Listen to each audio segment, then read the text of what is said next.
Hello student, আমি Anirban sir. আজ দশম শ্রেণী ভূগোল টেস্ট পরীক্ষার জন্য যারা 2025 সালের টেস্ট পরীক্ষার্থী তাদের জন্য যে তোমাদের পঞ্চম অধ্যায় ভারত, যেটা আর কি ভারতের প্রাকৃতিক পার্ট থেকে মান 5-এর প্রশ্নগুলো তোমরা ঝটপট দেখে নাও। প্রথম প্রশ্ন দেখো, খুব ইম্পর্ট্যান্ট প্রশ্ন। উত্তর ও দক্ষিণ ভারতের নদ নদীর প্রাকৃতিক বৈশিষ্ট্যের পার্থক্য লেখো।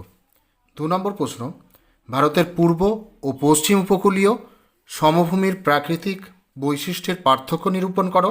এটাও খুব ইম্পর্টেন্ট প্রশ্ন। তারপরের প্রশ্ন, ভারতীয় জলবায়ুর প্রধান বৈশিষ্ট্যগুলি সংক্ষেপে বর্ণনা করো। 4 নম্বর প্রশ্ন, ভারতের জলবায়ু নিয়ন্ত্রণের প্রধান কারণগুলি ব্যাখ্যা করো। 5 নম্বর প্রশ্ন, ভারতের পশ্চিম হিমালয়ের ভূপ্রকৃতির সংক্ষিপ্ত বিবরণ দাও। 6 নম্বর প্রশ্ন, ভারতের পূর্ব উপকূল ও পশ্চিম উপকূলের মধ্যে তুলনামূলক আলোচনা করো, মানে যেটা তুলনা করো। 7 নম্বর প্রশ্ন, প্রস্তর বরাবর হিমালয়ের শ্রেণী বিভাগ করো, বা যেটা আসতে পারে হিমালয়ের যে ভূপ্রকৃতি বর্ণনা করো। 8 নম্বর প্রশ্ন, ভারতীয় জনজীবনে হিমালয়ের প্রভাব বর্ণনা করো। 9 নম্বর প্রশ্ন, ভারতে জলসেচের গুরুত্ব কী। 10 নম্বর প্রশ্ন, ভারতের জলবায়ুতে মৌসুমি জলবায়ুর প্রভাব আলোচনা করো। 11 নম্বর প্রশ্ন, মৃত্তিকা ক্ষয়, যেটা হচ্ছে ভূমিক্ষয়ের প্রাকৃতিক কারণ আলোচনা করো। 12 নম্বর প্রশ্ন, মৃত্তিকা ক্ষয়ের কয়েকটি মনুষ্য সৃষ্টি কারণ লেখো। 13 নম্বর প্রশ্ন, ভারতের মৃত্তিকা ক্ষয় প্রতিরোধের উপায় ব্যাখ্যা করো। 14 নম্বর প্রশ্ন, খুব ইম্পর্টেন্ট প্রশ্ন, ভারতের ক্রান্তীয় চিরহরিত অরণ্য এবং ক্রান্তীয় মরু উদ্ভিদের বৈশিষ্ট্যের ওপর জলবায়ুর প্রভাব আলোচনা করো। পরের প্রশ্ন দেখে নাও, অরণ্য ধ্বংসের কারণগুলি আলোচনা করো। 16 নম্বর প্রশ্ন, অরণ্য সংরক্ষণের পদ্ধতিগুলি আলোচনা করো।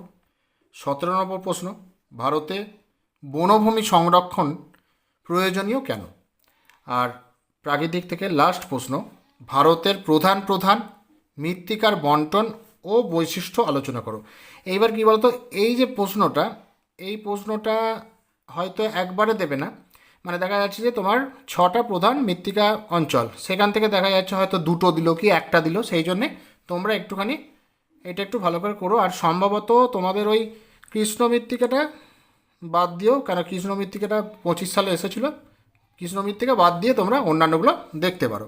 তো এই ছিল প্রাকৃতিকের প্রশ্ন। এবার একটু বলে রাখি, দেখো তোমাদের ভারতের পার্ট বিশাল পার্ট, প্রাকৃতিক, অর্থনৈতিক। এবার অনেকে হয়তো বলবে স্যার এতগুলো প্রশ্ন, তা দেখো টেস্টের জন্য করতে হবে। টেস্টের পরে যখন ফাইনাল সাজেশান আমি তৈরি করব তখন সে নয় কমিয়ে দেওয়া যাবে, অসুবিধা নেই। তা এটাই আমার বলা, তোমরা টেস্টের আগে এই প্রশ্নগুলো মান 5-এর খুব ভালো করে দেখে যাও।